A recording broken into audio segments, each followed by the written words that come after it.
आज एक ऐतिहासिक दिन है। करीब 500 साल बाद एक अद्भुत सूर्य ग्रहण लगने जा रहा है। अब से करीब पौने 2 घंटे बाद 10:20 पर सूर्य ग्रहण लगेगा, यानी जो करीब 6 घंटे तक चलेगा। दिन में अंधेरा छा जाएगा। वैसे तकनीकी तौर पर ये ग्रहण सुबह 9:15 पर लग चुका है, लेकिन भारत में ये 10 बजे के बाद ही नजर आएगा। ग्रहण लगने के बाद सूरज चांद के पीछे छिप जाएगा।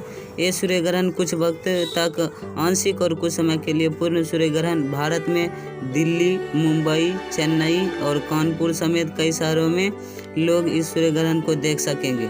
हर जगह सूर्य ग्रहण को देखने की तैयारियां चल रही है। खास तौर पर तारामंडलों में इसके लिए विशेष व्यवस्था की गई है। खगोल विज्ञान यानी एस्ट्रोनॉमी में दिलचस्पी रखने वाले लोगों के लिए ये बहुत बड़ा मौका है, क्योंकि इस तरह का ऐतिहासिक सूर्य ग्रहण को देखने का मौका सदियों के बाद मिलता है।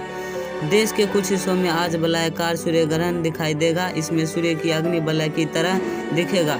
पृथ्वी विज्ञान मंत्रालय ने कहा है कि ग्रहण का आंशिक रूप का सुबह 9:16 में शुरू होगा। वलयाकार रूप सुबह 10:19 में शुरू होगा और यह दोपहर 2:02 में खत्म होगा। ग्रहण का आंशिक रूप दोपहर 3:04 में खत्म होगा। एस्ट्रोनॉमिकल सोसाइटी ऑफ इंडिया ने कहा है दोपहर के करीब उत्तर भारत के कुछ क्षेत्रों में सूर्य ग्रहण एक सुंदर वलयाकार रूप में दिखेगा, क्योंकि चंद्रमा सूर्य को पूरी तरह से नहीं ढक पाएगा। ग्रहण का वलयाकार रूप सुबह उत्तर भारत के राजस्थान, हरियाणा और उत्तराखंड के कुछ हिस्सों में दिखाई देगा।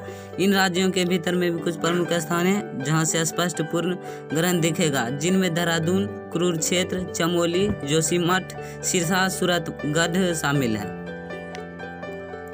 देश के बाकी हिस्सों से यह आंशिक सूर्य ग्रहण के रूप में दिखाई देगा।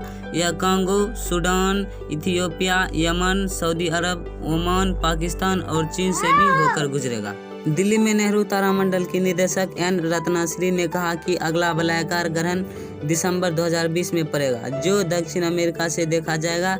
2022 में एक और वलयाकार ग्रहण होगा, लेकिन वह शायद ही भारत से दिखाई देगा। सूर्य ग्रहण अमावस्या के दिन होता है, जब चंद्रमा पृथ्वी और सूर्य के बीच में आ जाता है और जब तीनों खगोलीय पिंड एक रेखा में होते हैं। वलयाकार सूर्य ग्रहण तब होता है जब चंद्रमा का कोणीय व्यास सूर्य से कम हो जाता है, जिससे चंद्रमा सूर्य को पूरी तरह से नहीं ढक पाता है। इसके परिणाम स्वरूप चंद्रमा के चारों ओर सूर्य का बाहरी हिस्सा दिखता रहता है, जो एक अंगूठी की आकार ले लेता है। यह अग्नि वलय की तरह दिखता है। दिल्ली में लगभग 94%, गुवाहाटी में 80%, पटना में 78%, सिलचर में 75%, कोलकाता में 66%, मुंबई में 62%, बेंगलुरु में 37%, चेन्नई में 34%, पोर्ट ब्लेयर में 28% ग्रहण दिखाई देगा। मुंबई के नेहरू तारामंडल के निदेशक अरविंद परांजपे ने कहा, दिल्ली जैसी जगहों पर दिन में 11:30 तक 5-7 मिनट तक अंधेरा रहेगा। उन्होंने लोगों को आगाह किया कि सूर्य ग्रहण को नग्न आँखों से नहीं देखना चाहिए, यहाँ तक कि बहुत कम समय के लिए भी बिना उपकरण के नहीं देखना चाहिए। इससे आँख की रोशनी प्रभावित हो सकती है।